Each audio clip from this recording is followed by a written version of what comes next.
Ողջույն Վահագ ջան։ Բարև ձեզ։ Ինչպե՞ս եք։ Շատ լավ, շնորհակալություն։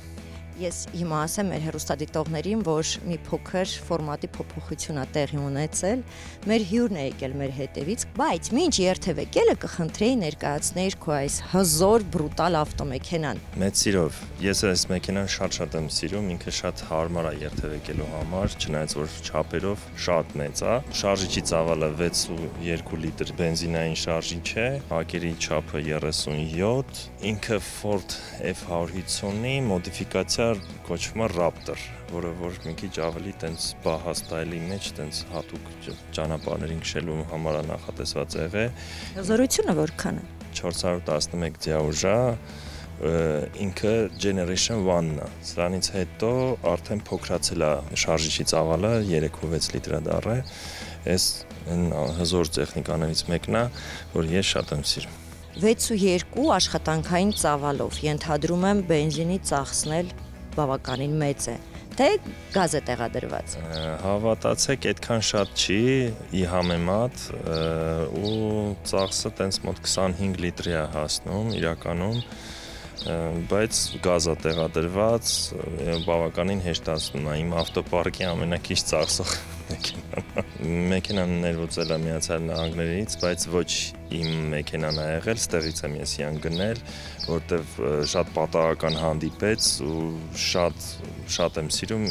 իմ ամենամոտ ընկերներից մեկը սև ունի, ես այդպես սպիտակը որոշեցի գնեմ ու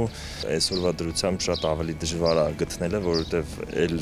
ներմուծելը իրան շատ դժվար է, որովհետև լիտրաժը շատ է, ռաստամոշկեն բավականին թանկ է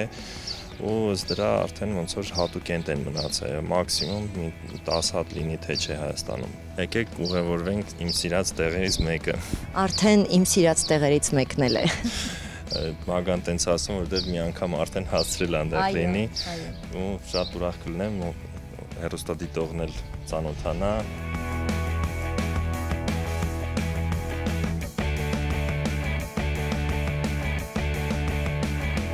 Այժմ կխնդրեմ ներկայացնես քո փաստաթղթերը, մեքենայի տեղ անձնագիրը եւ քո վարորդական իրավունք։ Անպայման, հենց հիմա այս մեր վարորդական իրավունքը 18 տարեկանից վարում եմ։ Հիմա մնաց մեքենայինը գտնենք։ Սա է մեքենային է։ Ամեն ինչ կարգին է, բայց ես գիտեմ, որ դու ունես նաեւ Միացյալ Նահանգների վարորդական իրավունք։ Այո, ունեմ 10 տարվա փորձով։ Դու որոշ ժամանակ բնակվել ես Միացյալ Նահանգներում եւ կարող ես համեմատական անցկացնել երթևեկությունների միջև, բայց դա արդեն ընթացքում։ Մեծ սիրով։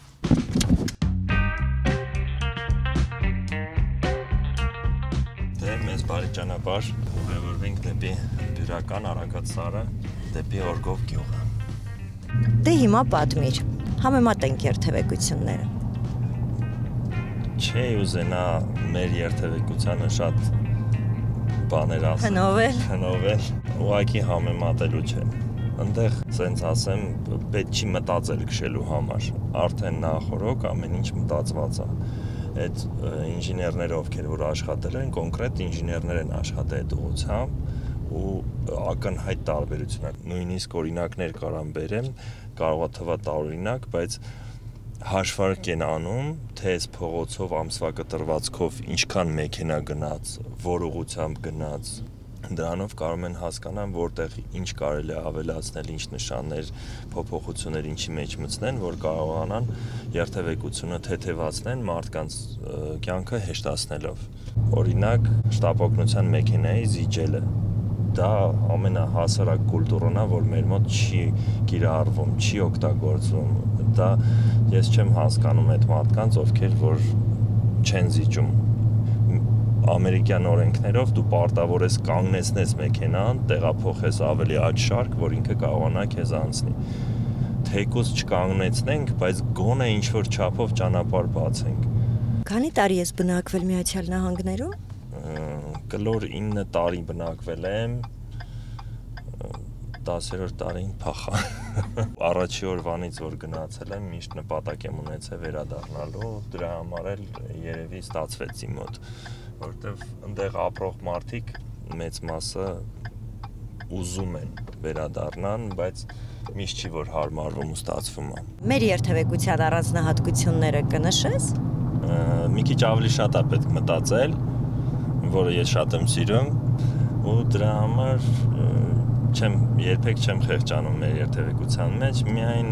խցանումներն են մեկ-մեկ, որ զայրացնում են։ Ինչպիսի վարորդ ես։ Տարվա 4 եղանակների պես։ Ինչով է պայմանավորված։ Ավելի շատ տրամադրությունից ելնելով, ավելի շատ շտապելու մակարդակից ելնելով, բայց ընդհանուր առմամբ կարող եմ ասել մի քիչ ավելի ագրեսիվ վարորդ եմ, քան թե սովորական մարդիկ։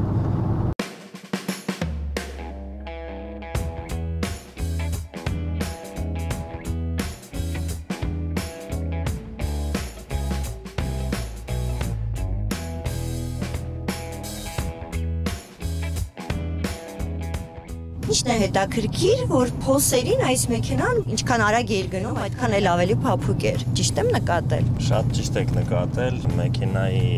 ընդհանրային մասը հատուկ նենց հաշվարկված, որ ինքը նախատեսված է եղել անապատում քշելու համար, որտեղ որ կան տենց փոսեր ու ելուստներ, որոնցեղ ինքը ավելի ընթացքը հարթ ստացվի, հատուկ ձևի բաներ են օգտագործված, ամորտիզատորներ։ Թվում է, որ մեքենան շատ երկար է, բայց իրականում ինքը այդքան երկար չի ու մանևրելու համար շատ բավականին լավ շրջադարձ ունի, որովհետև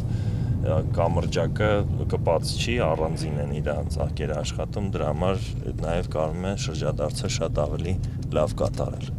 Ժամանակին այս մասից վերև շատ քիչ էին տները, բայց հիմա շատացան։ Այստեղ կաթողիկոսի դաչաներ, Վազգեն առաջինը շատ հաճախ այստեղ գալիս որպես իր ամառանոցներ, իսկ այստեղից սկսած ճանապարհ չի եղել։ Այստեղից ճանապարհը բարձրանում էր դեպի Արագածի լիճը, բայց այստեղից սկսած ճանապարհը կառուցել է հայրս։ Այստեղ ընդհանրապես ոչ մի տուն չի եղել ժամանակին, բայց կամանց ճանապարհը գալուն պես արդեն սկսեցին տները շատ արագ աճել։ Օրգով գյուղը եղել է տեղահանման ենթակայության տակ, բայց հորս միջոցով, որ ինքը ճանապարհ ստեղ սարքեց, այս ճանապարհը շատ մեծ դժվարությամբ սարքվեց, գյուղը փրկվեց այս հիմնարկի շնորհիվ։ Նշենք, որ հիմնարկ։ Ինքը կոչվում է ռադիոֆիզիկայի գիտահետազոտական ինստիտուտ, որը հիմնադրել էր, ստեղծել էր իմ հայրը։ Մենք հասանք Օրգով գյուղը, որի հարևանությամբ հենց գտնվում է մեր հիմնարկի տարածքը, որտեղ որ ժամանակին շատ մեծ գիտական նվաճումներով աշխատանքներ են կատարվել, մեծ գործեր են արվել, ամբողջ աշխարհով հայտնի ու ֆենոմենալ։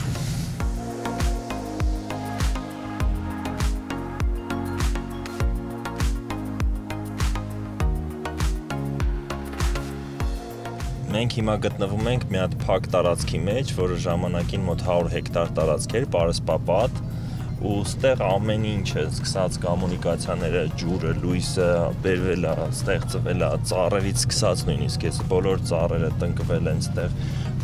էկոհամակարգը ստեղծվել, ասֆալտը, ճանապարհը ամբողջությամբ կառուցվել հատուկ նպատակով, որ ստեղ կարողանան գիտական մշակումներ, նորարարություններ կատարվեն։ Նույնիսկ ավտոմատներով մարդիկ էին, ոստիկաններ էին կանգնում, ովքեր որ պաշտպանում էին տարածքը, ինքը արգելված տարածք է եղել, բայց այսօրվա դրությամբ արդեն հորս մահից հետո շատ բան փոխվել է, մի քիչ ցավով եմ այս ամեն ինչը տեսնում, բայց գոնե պիտի փորձենք պահպանել սա։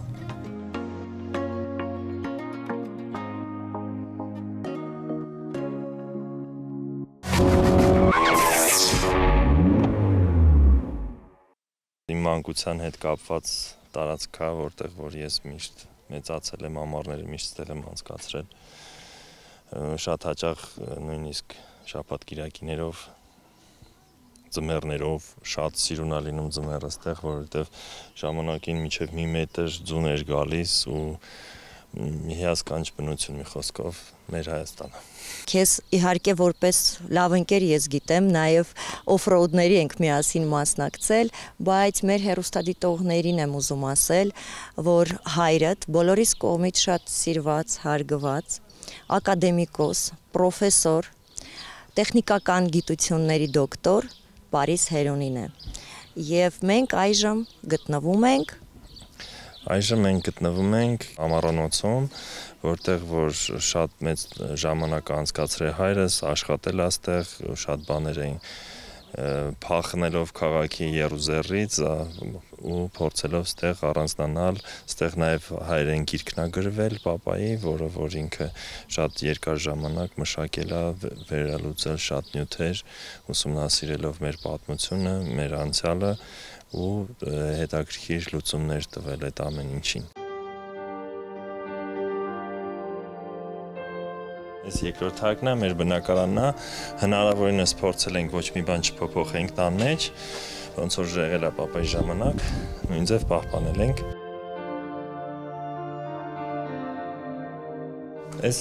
պապայի աշխատասենյակներ, աշխատասեղաններ, որ ինքը գալիս էր ստեղ էր աշխատում, ինքը հաճախ ուշ էր գալիս աշխատանքի, պատճառը նա էր, որ նա ամբողջ գիշեր էր աշխատում։ Ժամը 5-ից 6-ից հետո բոլորը գնում էին տուն, արդեն գործը վերջանում էր, իսկ ինքը կարող էր առանձին աշխատել։ Այս բոլոր նկարները այս պատի վրայի պապայի կողմից նկարված նկարներ են։ Ինքը նաև եղել է նկարիչների միության պատվավոր անդամ։ Տաղանդավոր մարդ ամեն ինչում է տաղանդավոր։ Հավատա ինքը իրանով նստել էր ու սովորում էր դաշնամուր նվագել։ Ինքը նաև մեքենաներ էր շատ սիրում, մոտոցիկլետ էր վարում շատ փոքր տարիքից ու աշխատում էր։ Ինքը գիտության մեջ մի հատ նոր ուղղություն էր ստեղծել, հեսա կտեսնեք այդ անտենան 61 թվականից սկսած ինքը այդ ուղղությամբ աշխատում էր, 68 թվականին արդեն պատենտավորված էր դա, իր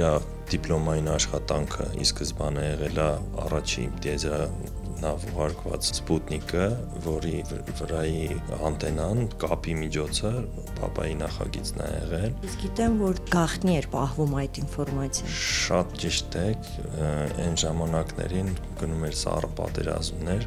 խոսքը գնում է 57-58 թվականի մասին ու այդ ընթացքում իր կյանքի մոտ 90% գործերը պահվել է գաղտնի, շատ քիչ բաներ նա հրապարակվել։ Այսօրվա դրությամբ որոշակի բաներ կարող ենք իհարկե դրա մասին խոսենք, չնայած որ մի մասն էլ սկի չգիտենք։ Նաև ինքը աշխատել է S300 նավիգացիոն համակարգի վրա անտենաները, որոնք որ պիտի ռակետան ուղղորդեին ճիշտ կոորդինատներով։ Նաև աշխատել է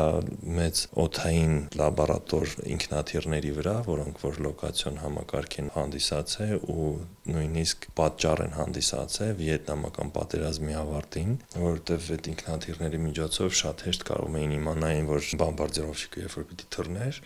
լոկատոր ինքնաթիռը արդեն ֆիքսում էր, որ ստեղից ելք կա։ Ու տենց կարողացան դժվարացավ պատերազմը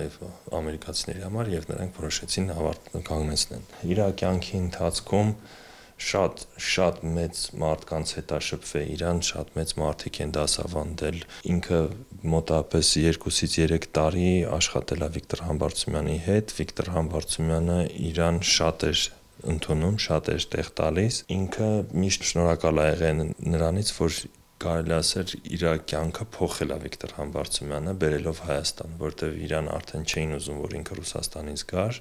Վիկտոր Համբարձումյանի միջնորդության շնորհիվ ինքը կարողացավ վերադառնալ հայրենիք, ստեղծագործի։ Դեռ ուսանող տարիքից հայրս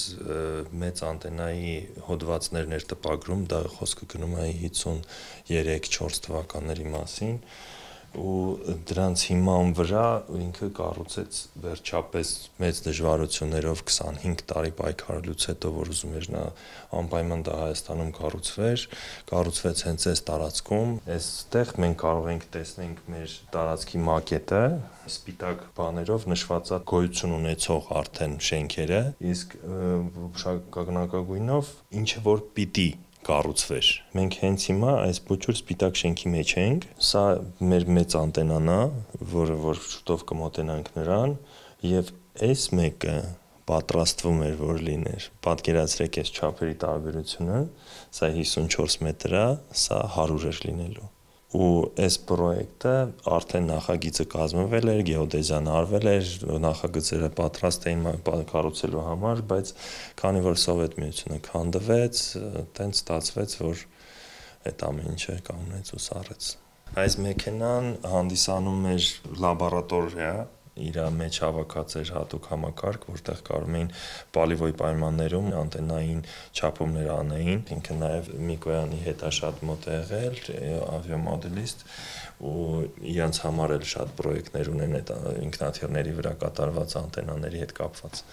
Մեր հիմնարկը չափագիտության անտենաների կենտրոնն է եղել։ Մենք ունեցել ենք 11 էտալոնային համակարգեր։ Հայրս իր կյանքի ընթացքում շատ պարգևներ ա ունեցել, պարգևատրվել ա գովասանագրերով, մեդալներով։ Մի փոքր հատված կարևորացված ավելի ստեղ ունենք նկարներով նշված, մնացածը պահվում են բանկում։ Ստեղ ներքևում իր պրոյեկտներից մեկն է, ինքը 82 թվականին է հոդված հրատարակի այս պրոյեկտի վերաբերյալ։ Մոտավորապես մի 3 տարի առաջ մի հատ հաղորդում էի նայում, որտեղ ասում էր մեր հեռանկարային ապագա գիտությունը, որ զարգանալու է, ուր ենք հասնելու։ Ու խոսքը գնում էր այն բանի մասին, որ կարողանանք արևային էներգիան գիշերվա ընթացքում տեղափոխենք երկրի վրա, այսինքն ունենանք այդպես համակարգեր։ Դրա մասին հերս գրել էր արդեն 82 թվականին։ Այս այդ փոքր որպես նմուշ մակետ է հանդիսանում արևային հելիո համակարգը, այսինքն հայելիներով այն ջերմությունը կուտակվում է այն փոքր զանգի մեջ ու տեղից արդեն օգտագործելով ջերմությունը վերածվում է էներգիայի։ Ցերեկվա ընթացքում էներգիան գետից կարող ենք հավաքել, տեղափոխել վերևի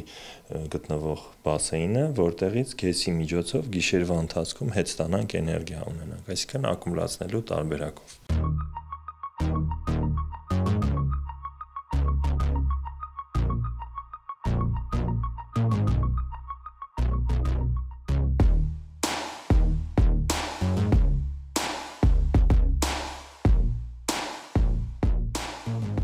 Ուրեմն անտենան ամբողջությամբ տեղադրված է բետոնից թասի մեջ,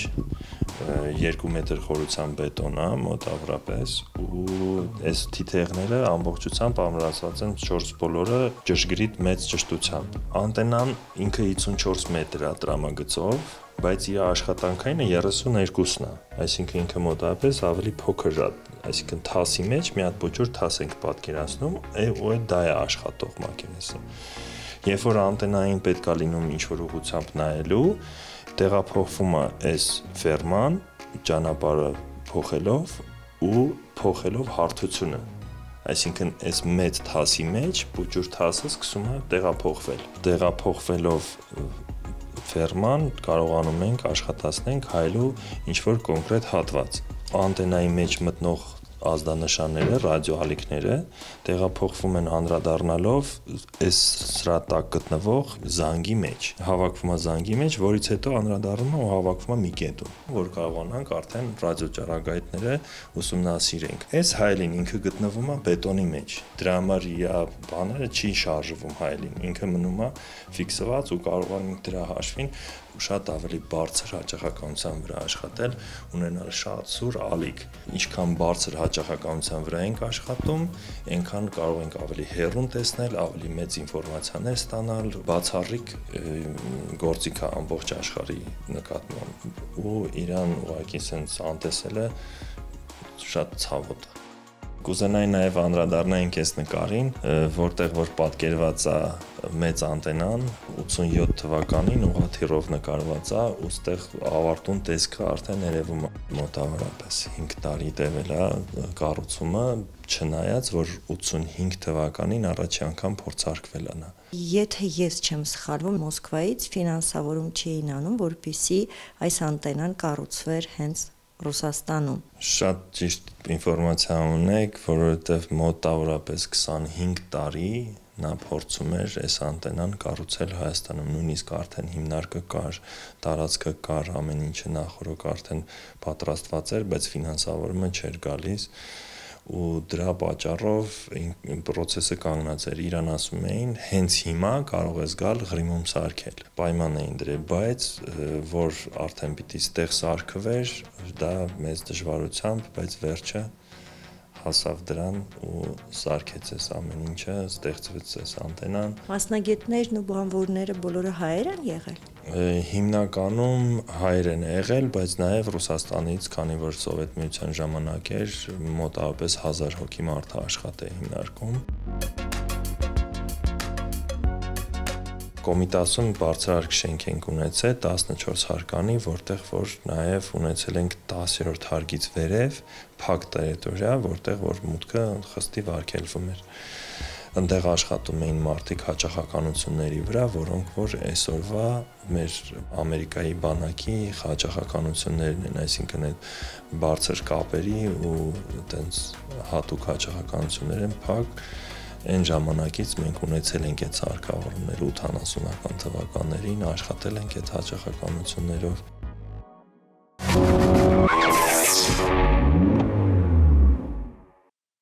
Կուզենայի նաև մի փոքր այս սենյակի մասին խոսենք։ Այս սենյակը ինքը իրանից շատ բան չի ներկայացնում, ինքը իրականում որպես ճաշասենյակ է հանդիսացել, մեր տանն էլ այս սեղանի շուրջ հավաքվել են շատ հայտնի թե գիտնականներ, թե աստղագետներ, տիեզերագնացներ ենք ունեցել, այստեղ շատ պապանանկերություններ անում տիեզերագնացների հետ, իրանք գալիս էին մեր մոտ, նույնիսկ որ դուզ գանք, հիշեն տոնածառացույց տամ, այստեղ տնկված տոնածառները տիեզերագնացներն են տնկել։ Պարտադիր չէր մարդը գիտնական լիներ, որ գար այստեղ։ Նաև ունեցել ենք բժիշկներ, ունեցել ենք շատ հյուրեր, ովքեր որ տարբեր տեղերից եկել են։ Ուզում եմ անպայման մի հատ բան նշեմ, որ բացառիկ բան է հանդիսացել, նաև ունեցել ենք լորդ մեր մոտ տանը հյուր, CIA աշխատողներ, թե մեր հայրենակից KGB-ի աշխատողներ։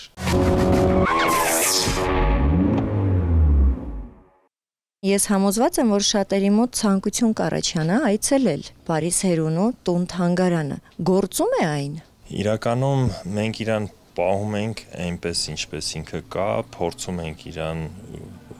աշխատացնենք, բայց ինքը չի աշխատում, ինքը գործող չի այս պայդրությամբ, բայց միշտ հնարավորություն ենք տալի, եթե ստեղ ենք լինում, մեր ներկայության դեպքում կամ ինչ-որ հատուկ, եթե մարդիկ խնդրում են, գալիս ենք տեկուս շատ ա եղել դպրոցի երեխաների համար, դասարանների համար, մեծ սիրով պատրաստենք, գանք, բացենք, ցույց տանք, խոսենք, պատմենք ու ընդհանուր մարդկանց տեղեկացնենք։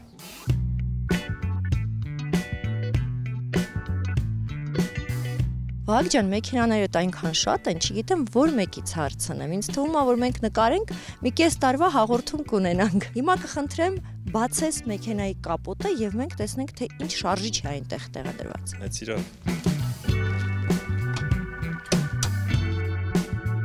Քանի որ մեքենաները շատ են, բացելու ձևերն էլ են տարբեր։ Դե ինչպես տեսնում եք, մեքենայի շարժիչի դիրքը բավականին ցածր է ու բավականին խորն է, ինքը V տառի նման 8 մխոցանի շարժիչ է, ավելի իջացրած է ներքև ու ավելի խորացված է զուտ ստանալու համար ավելի ճիշտ բալանս ակերի վրա։ Արջևի քարշակ է։ Լիակարշակ է, բայց դու ինքդ ես միացնում, այսինքն կարաս միայն հետևով գնաս, կարաս 4-ը միացնես, նաև շատ կարևոր բան ունի հետևի դիֆերենցիալի բլոկիրովկա, այսինքն